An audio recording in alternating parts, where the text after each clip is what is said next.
Hi, I'm Corey. Welcome to Creating with Scraps.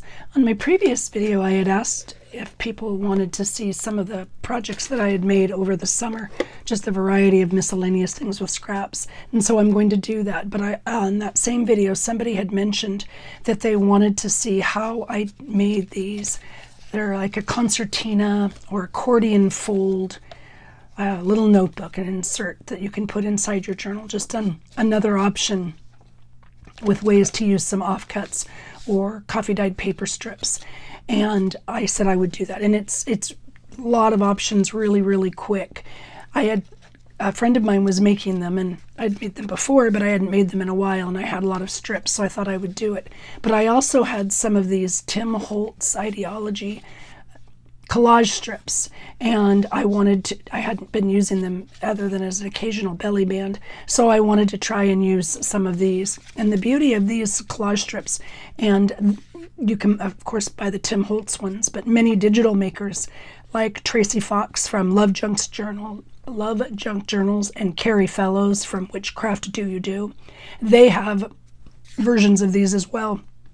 And the really nice thing is you can make them any size you want, because they've got collaged bits of ephemera on a flat piece. You need to cut them down, you can cut them down. Or if you want to make one, a little bit longer, you can easily overlap and make them longer. So they're super versatile. Like I said, they make a fabulous belly band, but they also work really well as covers for these. One of the things I like about them, you can see here, this is the way the Tim Holtz ones come, like this. But the scraps that I had were a little bit narrower. Narrow is not the right word. They were a little bit shorter. So all I did was I took one of the bits and I cut it down to make both the front and the back cover. And again, you just have a lot of options. I wanted it a little bit thicker, so I put my cut down piece on top of a piece of cardstock, and then I used the cardstock to make the accordion fold or the concertina fold. And I had sewed this in place simply for a bit more decoration, and then used some embossing glaze to finish the top. But that's just, an option. You certainly don't have to do that. You don't have to put it on top of cardstock. You can just use the strips as the way they come. And if you don't want a really wide or big concertina, you can make it narrow. So the profile, just depending on what you need, you can see it's notably slimmer. These also are about 1.5 inches. So if you wanted something a little bit wider, you could easily do that. Taller, shorter, the options are limitless with it, which is one of the reasons I like them so much. You can also focus on the images that are you're most drawn to. So if it was a floral journal, maybe I'd use the top part, but if I were finishing up on my mail journal, I might use just the bottom part. So you can really make them work for whatever your needs are. There's a variety of looks on each one. And again, these are the Tim Holtz ones, but there are a lot of other options out there. Most of these I had made the same time, and they're all very similar as far as how I finished them and putting them on cardstock. And I added an embellishment or two here, and all of these have been sewn. And you don't have to make it as wide as I did. You can make it narrower, just depending on what kind of scraps you want or what kind of project you're wanting to use it in. Additionally, here's one that I did. I didn't cut it down at all, and I didn't mount it on cardstock first. So it's thin, and there's no sewing, and there's no embossing, and so it doesn't have to take a long time unless you choose to do it that way. Here's one that I just cut in half, and because I had a small scrap left, so I was able to make a really tiny one, just for a small pocket or small journal insert. And I liked one of the pieces of it when I cut it, so I just layered it on top and sewed it in place, and then used some embossing powder on the top. So really, like I said, they're super versatile, and you can make them work with whatever scraps you've got. Also, if you don't have collage strips, these are ideal for it, but you certainly don't have to use collage strips. On this one, I just used some cardstock scraps that I had, and that same concertina concept. I had cardstock scraps, pardon me, and I put some lace on, and one of the flowers from Libra Designs by Susan. And I did the same exact thing without using the collage strip. So let me quickly show you how to make these. And I'm going to do a super simple one here, simply because for sake of speed. Like I said, you can dress them up or down as much or as little as you want. So here is the one I'm going to use, and I just got a scrap of paper here, and it looks like, I mean, I could cut this down completely, but I think I'm going to cut it in half here and make it just a bit smaller. And like I said, that's the beauty. You can make it work for whatever you need. So this is going to be 3 inches, and is that 3 inches? Yeah, because they're 6 inches. So I can make either one of these the front or the back, whichever. I generally ink the edges before I sew them or glue them into place, and you don't have to sew them, but before I glue them into place, simply because that's the look I prefer. But if that's not your thing, then don't ink. I just find it easier to do in advance. And you can also do the back if your insert or your accordion style piece is not as wide. If it's a little bit narrower, then just ink the back as well if you're going to do that. All right, and this is about right. Oh, it's a little bit wide, but that's okay. There's a bunch of different ways to do this. I generally use a scoring tool, but you don't have to. And depending on how long your paper is, you can decide which way you want to do it. A lot of times I will just fold the piece in half and then score them at the width of the paper that I'm working. And in this case, I am going to score it in half. And when you score, sometimes it gets a little off. So a lot of times I'll make it a smidge smaller, just so that it, like here you go, here's a great example. This is 3 inches. So I'm going to make it just a smidge smaller than 3 inches. I'm going to cut it just inside that line, if you can see that there. I know there's a lot of shadows. It's a kind of a gray day here. So I'm going to make it just a smidge smaller and trim that down. Then, depending on which one I want to be in the front, I will, so I've got it scored in half, or folded in half, and I know that these are 1.5 inches. And because when you fold things back and forth in an accordion, I know that you can easily get them to line up perfectly, but for some reason mine always go a little cattywampus, so I make them just a smidge smaller. And in this case, since it's 1.5 inches, I'm going to do 1 3/8. And then I'll fold them forward and backwards on that center fold. From the center fold, I scored both pieces at once, and I'll fold one back. And I just try to make sure that when I'm doing it, I line these sides up, because it's really easy to get off center really quickly. And then the same thing on the other side. I will line them up and fold them back. And then if you choose to, you don't even have to score it. You can just fold it on top of itself. I generally score it simply because I find it a little bit easier, but you don't have to. See how you've got this fold line right here? You can use that as your guideline and just lay it on top of the other piece. So whichever system or method works most conveniently for you. And it's far enough away that it's hard to see, so there you go. I'll fold that back, and then I do the same thing. I just accordion fold it on top of itself. There's a little bit of wiggle room, and if I wanted it a little bit thinner, I could easily make it a little bit thinner. Like you can see here is a great example. This last piece is just a bit small, so I can either just glue it on like that, pardon me, or I can just cut this bit off. You know, it doesn't matter either way, so I'll cut it off. Trim it down. And I'll do the same thing with the other side. I'll finish doing this accordion. And again, I'm trying to make it as straight as possible, but you can see because I didn't score it, I've got it, it's just a little tiny bit off. Well, there's enough wiggle room in there that you can move things around. and as many folds as you want or need or your paper allows. And if you need it to be bigger, you just put more paper on. You know, you can use longer strips of paper, or you can lay paper one on top of the other. Oh, there. And then I'll trim off that last little bit. And I'm done scoring.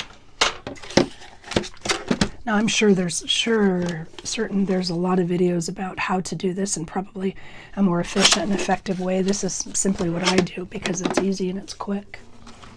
All right, so there is my accordion or concertina piece. And you decide which you want on top and which way you want it to open, because both sides can be written on. It's just a matter of, you know, do you want it to open to the right or to the left? And honestly, it doesn't matter one way or the other. So I will put glue on this. And this is personal preference. I mean, some people lay them both on at once. I prefer to do the top and then match the back up to it, because like I said, I make them a little bit smaller than the top piece, so the inside it doesn't show. And there, something like that. And then I'll just push down. I'm using glue stick because this is thin paper. You could also certainly use the wet glue of your choice. Just use a thin amount so that you don't get any warping on the page. All right, and then once this is completely dry, I'll go back in and ink it. So there is the top bit, and I'll glue the back page. And this is Scotch permanent glue, and it seems to work pretty well. It's really sticky, so I don't use this one super often. I mean, it's good because it's sticky, but then it's not my favorite because my fingers get all gummed up. And I just want to double check that they're facing in the same direction. And then I lay the back piece on, and my goal with the back piece is to get it to line up with the front piece. You have a little bit of wiggle room, which is really nice, but I want it to line up with the front piece. Then, because the glue always seeps a little bit, I'll open it up, press it down. You can use a bone folder, which is probably what I should have done. And then when it's dry, I will ink the edges. And it dries fairly quickly. It's not like it'll take a long time. And that is that. And now you've got a little insert for a pocket in your journal or a tuck or something. So that is how you make those. Pardon me. All right. These are the ones I've made over the summer, and I don't think I've shared these. And I have so many bits of ephemera. I haven't put together journals in way too long. But let's see, I might have to zoom out a bit. There we go. This bin is full of ephemera, and this bin is full of ephemera. So one of these days I am going to get back to putting all these bits inside of a journal, and I've got several journals ready to go. I just have to assemble them. So maybe one of these days, one of these will, oh, there's a belly band. That was fun. Okay, see how easily the squirrel comes into play and I get sidetracked. All right, I'll move those to the side, and these are in no particular order. You saw the ones that I showed you last time, and I tucked them in here. So if there are ones that I showed you in the last video, my apologies. But I am going to do this really quick. I mean, really quick. If there is something that's not intuitive and you'd like me to show you how I made, please just let me know. The best way probably is to say, hey, Corey, at 15 minutes or 17 minutes or whatever, there was something that you shared that I'd like to see, and I will show you how to do it. It would take forever to go through all the details of all of these, so I will go fairly quickly. A pocket with a side tuck and transparency. A lot of these, and let me see if I can zoom in a bit and maybe make that a little better. A lot of these use transparency and dried flowers because that's what I had and that's what I was focusing on. In fact, you know what I'll do is I'll toss these in another bin. I love this old enamelware simply because if I drop it, it doesn't break and it's nice and sturdy. And journaling card or a pocket. This looks like it would be a pocket or a journaling card. A notepad that's an envelope at the top. And a journaling card. And I always was of the mindset that journaling cards needed to be flat, but this is relatively flat. It just has a bit of dried flower on the top. And I'm not quite sure how to get it so the transparency doesn't shine, so I apologize in advance. And a journaling card. Journaling card. Here is one that I would probably make into a pocket. It's a window frame transparency with some dried flower. And a journaling card. Another journaling card. This one for a while I was playing with, I had some really cool decks of playing cards, so they're like an ATC or something, but I turned this one into an embellishment. Pardon me. I turned it into a like a pocket art tuck.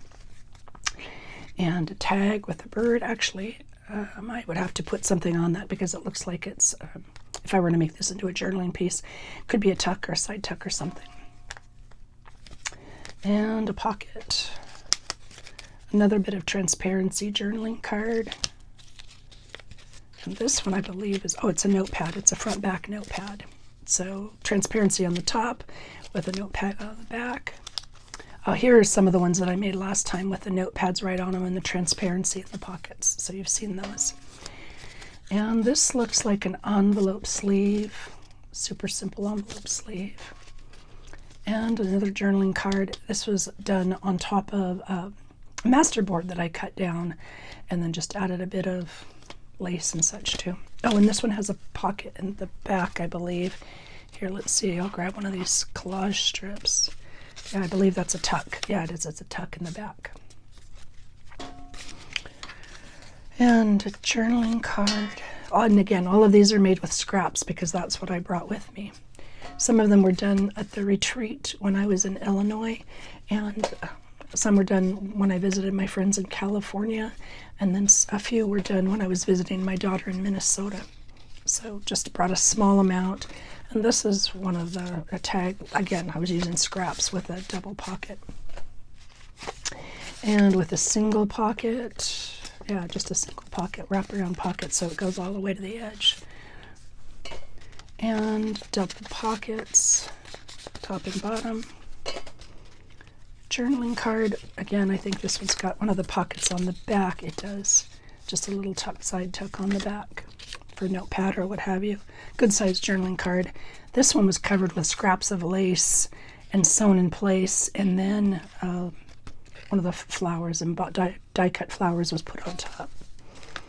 And more with that masterboard and flowers, and it also has the pocket in the back.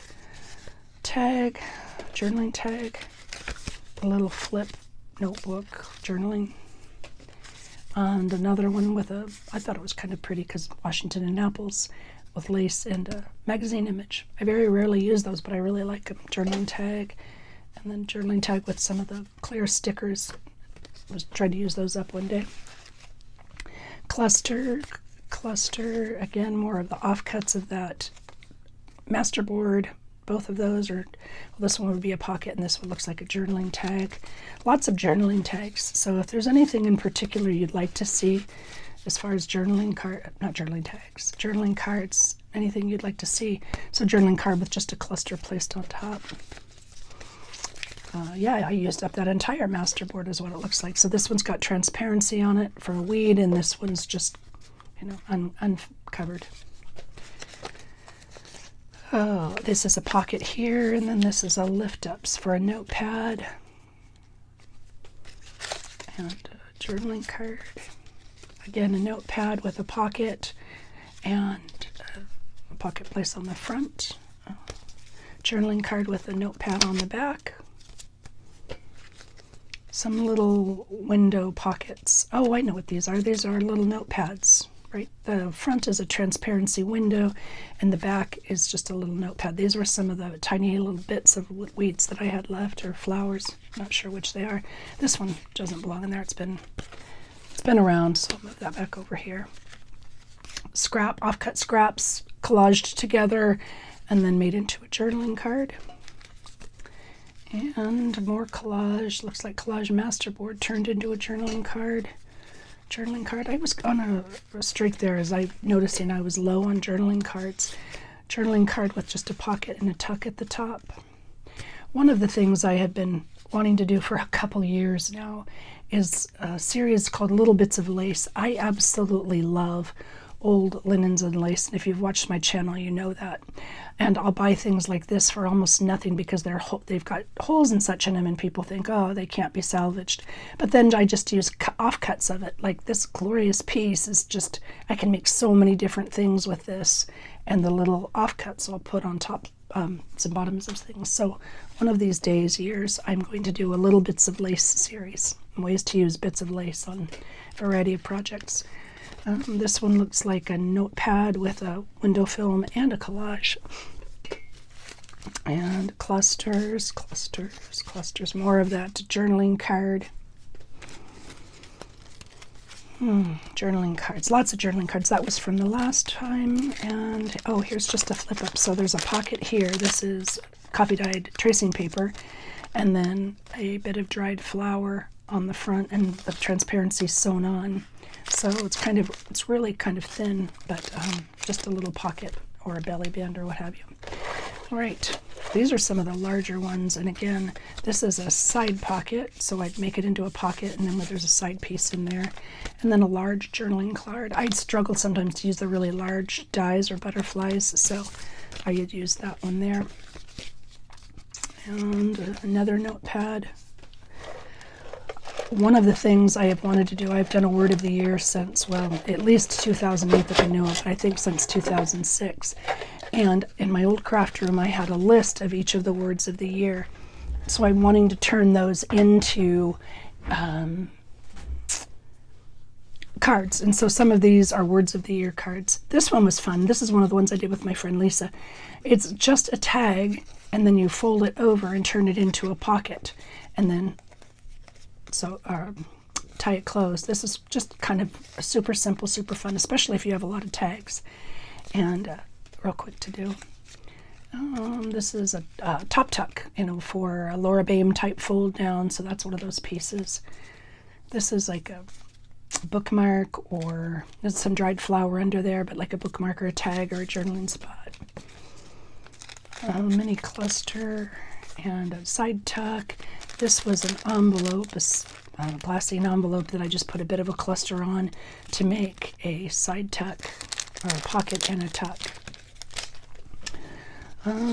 Somebody, and I don't remember, it's been a while now, somebody was making these things using digitals, leftover digitals, and so that's all this is. It's an envelope.